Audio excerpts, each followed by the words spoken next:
तुलसी जी का यदि स्पर्श हो जाता है, तुलसी जी का नाम कीर्तन किया जाता है, तुलसी जी को प्रणाम किया जाता है, तुलसी जी का वृक्ष लगाया जाता है, तुलसी जी को जल अर्पित किया जाता है और तुलसी दल से नित्य भगवत सेवा की जाए, बहुत जल्दी श्री कृष्ण प्रसन्न हो जाते हैं।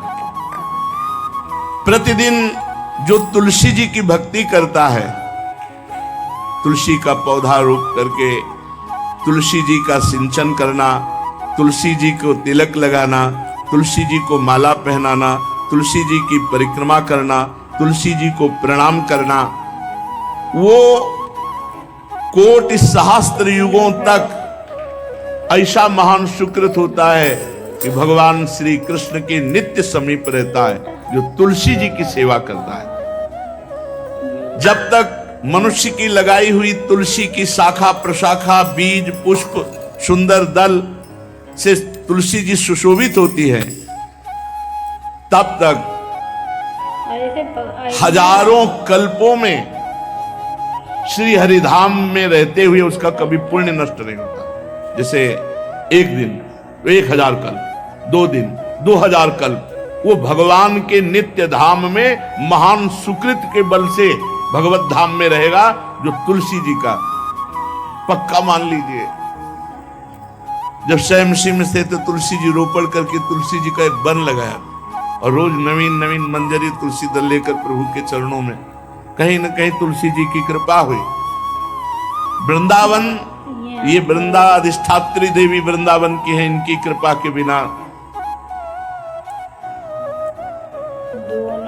हे चंद्रादने, संपूर्ण पत्रों और पुष्पों को जो उतार करके सम्मान पूर्वक पहले प्रार्थना करनी चाहिए। हे वृंदा देवी, हे तुलसी जी, भगवान श्री हरि की पूजा के लिए या प्रियाजू की पूजा के लिए हम आपके कुछ मंजरी कुछ दल लेकर के सेवा करना चाहते हैं, आप कृपा करके मुझे दीजिए। और फिर उतार दें, ऐसे नोचना नहीं, बहुत सम्मान से बहुत प्यार से, तो तुलसी जी प्रसन्न होती है।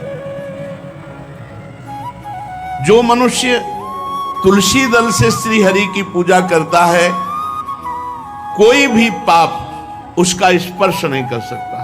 पूर्व में किया हुआ कोई भी पाप उसको दंड नहीं मिलेगा, जो तुलसी जी की आराधना नित्य करता है। अब इतना जल भी ना चढ़ा दे, तुम्हारे पुण्य हो जाए और तुलसी जी अंतर ध्यान, अनुकूल जल, जैसे मान लो गमले पे हैं तो इतना बड़ा तांबे का रोज उससे अब भर के लोटा चढ़ा दोगे, 2-4 दिन में अंतर ध्यान हो जाएंगे तुलसी जी। बहुत विवेक से जरूरत है, मतलब भारी पुण्य होगा। अब इतना बड़ा लोटा रोज जल चढ़ाओगे तो 2-4 दिन में पीली होके अंतर ध्यान हो जाएंगे। इतना जल, अनुकूल जल चाहिए। एक तांबे का छोटा सा दिया, रोज डालो, उसमें कोई फर्क नहीं। और गमला उठाकर धूप में विराजमान करो। सेवा का मतलब क्या है? जो तुलसी जी को जल अर्पित करके तुलसी जी की सेवा करता है, हरि चिंतन करता, कभी कोई पाप उसका स्पर्श नहीं कर सकता। 100 भार सोना, 400 भार चांदी,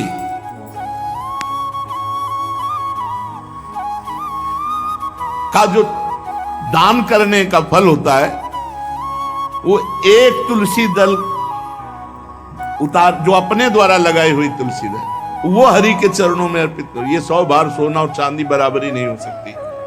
कितना महत्व है। जो रोज तुलसी दल चयन कर, द्वादशी को न चयन करे, द्वादशी को मतलब बहुत बड़ा अपराध लगता है तुलसी दल का, इस मतलब तुलसी के वृक्ष का भी स्पर्श न करे। प्रणाम नमस्कार दूर से, एक भी दल नहीं टूटना चाहिए। द्वादशी को ऐसा हमने महापुरुषों से सुना है कि मंजरी और पत्र उतारना ये ठीक नहीं, बिल्कुल नहीं ठीक है। ब्रह्म हत्या का फल लगता है, अगर जो पाप लगता है अगर कोई द्वादशी को तुलसी चयन, बहुत सावधानी से। जिसके घर में तुलसी का बगीचा होता है, कई पौधे होते हैं, उसको कहीं तीर्थ जाने की जरूरत नहीं, उसका घर तीर्थ है जिसके घर में तुलसी के पौधे हैं। और यमराज कभी उस घर में किसी भी मरने वाले को लेने नहीं आएंगे। जिसके घर में तुलसी, लगा लो भैया तुलसी लगा लो घर में, काहे कोई यमराज को आने दोगे, सबके घर में तुलसी। कितना सुंदर पहले था, घर में आंगन होते थे, आंगन में एक बहुत बड़ा, और फिर उसमें तुलसी जी, और फिर उसमें 2-4 नर्मदेश्वर शालिग्राम ऐसे, और फिर घर का हर व्यक्ति जल चढ़ाना, प्रणाम करना, नमस्कार करना, चार पर। कितनी पवित्र पद्धतियां हमारी थी। जब रसोई बने पहली गाय के लिए, फिर कुछ पक्षियों के लिए, फिर कोई संत महात्मा, कोई भिक्षु, ऐसा कितना पवित्र व्यवहार। यहाँ जैसे हमने देखा है, ये रसोई बन रही ना, तो धुआं नहीं खत्म होने पाता, वो ही सब अपवित्र किए हुए हैं, राक्षसी बुद्धि आती चली जा रही। तुलसी जी, ये भागवती को वस्तु है। हमें लगता है बालकनी तो होती ही, बढ़िया बालकनी में कैसा उठाने धरने वाला स्टैंड लोहे का रखो कि तुलसी जी को विराजमान कर दो।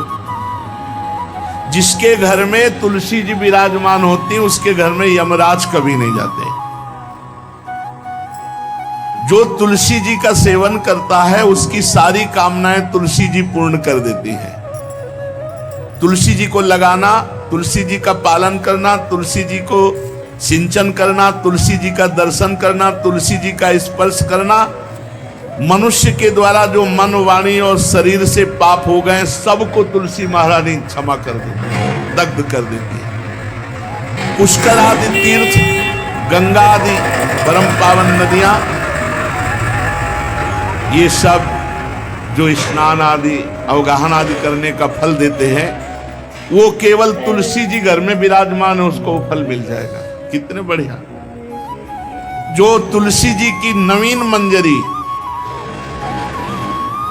प्रभु के चरणों में अर्पित करके प्रणाम करता है, वो चाहे कितना भी अपराध किए हो, वो कभी यमपुरी को नहीं देखेगा, कभी यमराज के पास नहीं।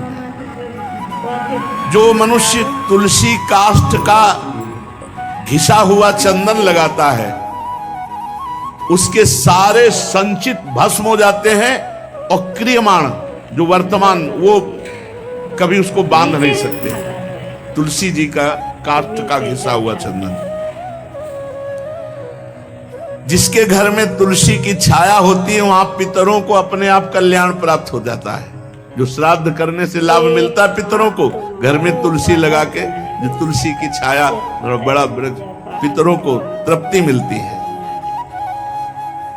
चतुर्भुज ब्रह्मा जी सारंग धनवा श्री हरि के महामहिम स्वरूप की अनुभूति करने के लिए भी कहा है कि तुलसी जी का महान महात्म्य, अगर तुलसी जी का सेवन करे तो भगवान श्री हरि की महिमा को जान जाएगा। स्त्री हो या पुरुष, पुरुष नपुंसक नारीवा जीव चराचर कोय, सर्व भाव भज कपट तज मोह परम प्रिय सोय। शरीर वर्दी है, हमारी पोशाक है, हम सब एक हैं, आत्मस्वरूप हैं, कुछ अलग नहीं है। शरीर केवल पांच भौतिक है, तो सबका पांच भौतिक है, उसमें चिन्ह है स्त्री पुरुष के, बस। इसके लिए भगवान की आराधना निषेध थोड़ी है। जो स्त्री या पुरुष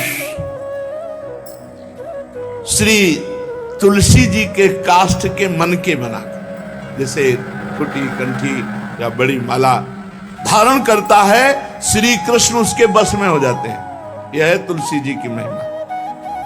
परम सुहाग श्री कृष्ण मिल जाते हैं, और कौन सी हमें उपलब्धि चाहिए। हे गोप नंदिनी, तुलसी जी का सेवन करने से श्री कृष्ण वश में हो जाते हैं।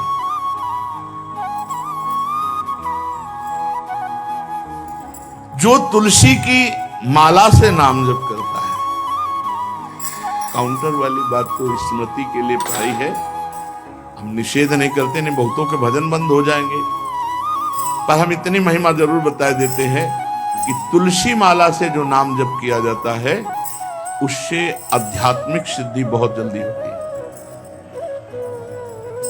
गुरुदेव भगवान कहते, जो अंगुलियों से रगड़ होती है मन का से, उसमें आध्यात्मिक ऊर्जा शक्ति तुलसी माला से। प्लास्टिक पर भाई करो, निषेध नहीं कह रहे, बंद हो जाएगा, वो भी राधा राधा कह रहे, वो हमें बंद नहीं करना। हम कह रहे तुम जैसे बने वैसे करो, लेकिन माला का बहुत बड़ा प्रभाव है। तुलसी परम पवित्र, भगवान श्री हरि की प्रिया, और उनके काष्ठ को जब